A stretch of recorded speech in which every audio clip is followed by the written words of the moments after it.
आप सब लोगों को मेरा नमस्कार। आज का दिन भारत के इतिहास में एक तरह से भारतीय जनतंत्र के लिए काला दिन साबित हुआ। आज संसद के अंदर दिल्ली के लोगों को गुलाम बनाने वाला बिल पास कर दिया गया। ये बिल दिल्ली के लोगों को बेबस बना देता है, असहाय बनाता है, लाचार बनाता है, गुलाम बनाता है। जब हम आजाद नहीं हुए थे 1935 में, अंग्रेजों ने एक कानून बनाया था। उस कानून का नाम था गवर्नमेंट ऑफ इंडिया एक्ट।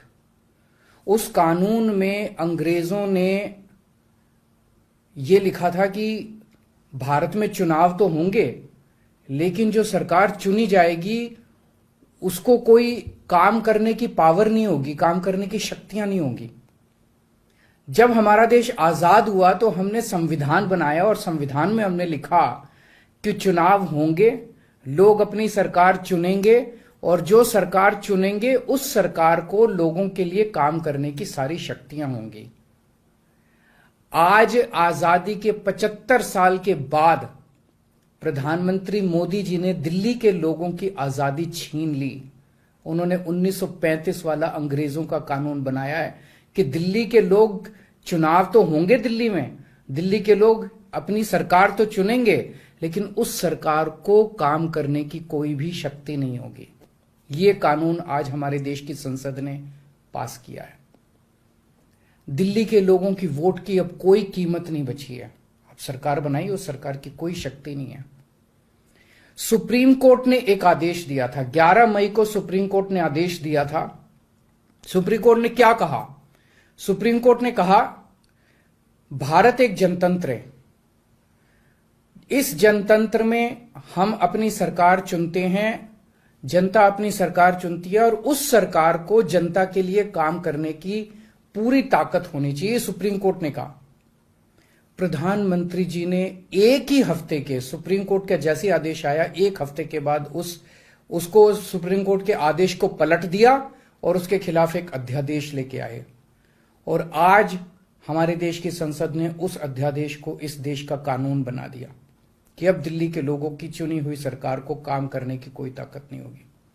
अब इस कानून में लिखा है कि दिल्ली के लोग जो मर्जी सरकार बनाएं, लेकिन उस सरकार को चलाएंगे एलजी साहब और मोदी जी, सीधे सीधे वही लोग चलाएंगे इस सरकार को। तो इससे साफ जाहिर है कि प्रधानमंत्री मोदी जी कह रहे हैं कि मैं सुप्रीम कोर्ट को भी नहीं मानता। जिस देश के प्रधानमंत्री उस देश की सर्वोच्च अदालत को नहीं मानते, उस देश का क्या भविष्य हो सकता है? सीधे सीधे वो कह रहे हैं सुप्रीम कोर्ट जो मर्जी आदेश पास करे, अगर मुझे सुप्रीम कोर्ट का आदेश पसंद नहीं आया तो मैं उसके खिलाफ कानून बना के सुप्रीम कोर्ट के आदेश को पलट दूंगा। इतना अहंकार हो गया इन लोगों को। इन लोगों ने देखा कि दिल्ली में आम आदमी पार्टी को हराना बहुत मुश्किल है। पिछले 4 चुनाव सीधे सीधे 2013 में, 2015 में, 2020 में और उसके बाद एमसीडी का चुनाव, सीधे सीधे 4 चुनाव बीजेपी आम आदमी पार्टी से दिल्ली में हार गई। दिल्ली के अंदर 25 साल से ज्यादा हो गए अब बीजेपी की सरकार नहीं बनी है। 25 साल से इनको वनवास दिल्ली के लोगों ने दिया हुआ है।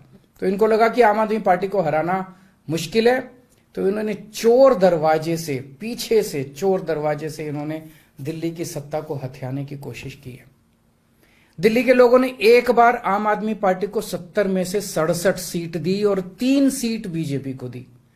दूसरी बार 70 में से 62 सीट दी और 8 सीट बीजेपी को दी। तो एक तरह से दिल्ली की जनता ने चिल्ला चिल्ला के बीजेपी को कहा है कि दिल्ली के अंदर दखलंदाजी मत करना। प्रधानमंत्री जी को साफ साफ शब्दों में दिल्ली के लोगों ने कहा, 7 सीट उनको नेशनल चुनाव में 7 सीट दी और दिल्ली के चुनाव में 3 सीट दी। तो मोदी जी को साफ साफ दिल्ली की जनता ने कहा कि दिल्ली के काम में दखलंदाजी मत करना, आप देश संभालो। लेकिन मोदी जी कहते हैं मैं जनता की बात नहीं मानता। इतना अहंकार हो गया, ना जनता को की बात मानते, ना सुप्रीम कोर्ट की बात मानते। और आपको पता है इस कानून में क्या लिखा है, जो कानून आज पास किया है? इस कानून में लिखा है कि दिल्ली के ऊपर से नीचे A category, B category, C category, D category, जितने दिल्ली सरकार के कर्मचारी हैं, उन सारे कर्मचारियों को के बारे में सारी पॉलिसी केंद्र सरकार बनाएगी। उनकी ट्रांसफर पॉलिसी, कौन अधिकारी, कौन चपरासी क्या काम करेगा, ये देश के प्रधानमंत्री बैठ के दिल्ली सरकार का कौन सा चपरासी क्या काम करेगा, कौन सा चपरासी फाइल उठाएगा, कौन सा चपरासी चाय पिलाएगा, कौन सा चपरासी खाना, ये काम रहेगा प्रधानमंत्री जी को। इसके लिए प्रधानमंत्री बनाया था देश का कि आप दिल्ली के चपरासियों की ट्रांसफर पॉलिसी बनाओगे बैठ के प्रधानमंत्री बनके। आप केंद्र चलाओ ना, आप दिल्ली के अंदर क्यों दखल अंदाजी कर रहे हो? आपको क्या लगता है ऐसा क्यों कर रहे हैं? वो ऐसा इसलिए कर रहे हैं क्योंकि पिछले 7-8 साल में बिना किसी पावर के भी हम लोगों ने जो काम किए हैं, हमने इतने शानदार स्कूल बनाए, इतने शानदार अस्पताल बनाए, 24 घंटे बिजली कर दी, बिजली फ्री कर दी, पानी घर घर पहुंचा रहे हैं, सड़कें बनाई, इतने सारे काम हम लोगों ने कर दिए। इनसे वो काम नहीं हो रहे। 30-30 साल से गुजरात के अंदर इनकी सरकार है, बेड़ा गर्क है गुजरात का। हरियाणा के अंदर इनकी सरकार बनी, हरियाणा में बेड़ा गर्क है इनका। मणिपुर के अंदर बीजेपी की सरकार है, मणिपुर को जला दिया इन लोगों ने। इसलिए केजरीवाल के साथ कंपटीशन नहीं कर सकते, काम में कंपटीशन नहीं कर सकते, हमारे जैसे काम नहीं कर सकते, आम आदमी पार्टी के जैसे काम नहीं कर सकते। इसलिए केजरीवाल को काम करने से रोको, किसी भी तरह से केजरीवाल को काम करने से रोको, बस ये इनका मकसद है। मैं सुन रहा था अमित शाह जी को, वहां पे संसद में भाषण दे रहे थे, कहते हैं झगड़ते बहुत हैं ये लोग, झगड़ते बहुत हैं ये लोग। मैं स्कूल बनाता हूं, ये मेरे को स्कूल नहीं बना देते। फिर मैं जब इनसे कहता हूं मेरे को स्कूल बना देने दो, तो कहते झगड़ता बहुत है केजरीवाल। मैं मोहल्ला क्लिनिक बनाता हूं, मेरे मोहल्ला क्लिनिक तोड़वा दिए इन लोगों ने। फिर कहते हैं केजरीवाल झगड़ता बहुत है, मैं इनको कहता हूं मेरे को मोहल्ला क्लिनिक बनाने दो। मैं अस्पताल में दवाइयां फ्री करता हूं, कहते हैं दवाइयां फ्री क्यों करता है। मैं बिजली फ्री करता हूं, कहते हैं केजरीवाल फ्री भी दे रहा है, फ्री की रेवड़ियां दे रहा है, कहते हैं झगड़ते बहुत हैं। मैं जो भी करता हूं, चाहे झगड़ता हूं चाहे जो भी करता हूं, दिल्ली के लोगों को पसंद हूं। इसीलिए 3 बार 4-4 बार दिल्ली के लोगों ने मेरे को, जो भी कर रहा हूं ठीक ही कर रहा हूं, तभी 4-4 बार लोगों ने हमें वोट दिया। और होम मिनिस्टर अमित शाह जी क्या कहते हैं, मैंने सुना उनको संसद में, हमारे पास पावर है, संविधान ने हमें पावर दी है कानून पास करने की, हमारे पास पावर है, हमें सुप्रीम कोर्ट ने पावर दिया है ये कानून पास करने की। अरे आपको पावर दी है जनता की सेवा करने की, जनता के ऊपर अत्याचार करने के लिए पावर नहीं दी आपको। इतना घमंड मत कीजिए अमित शाह जी।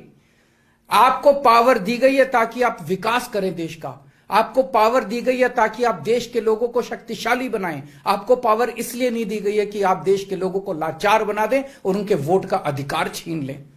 ये जो आप पावर पावर पावर पावर कर रहे हो, ये पावर आपको जनता की सेवा करने के लिए दी गई है।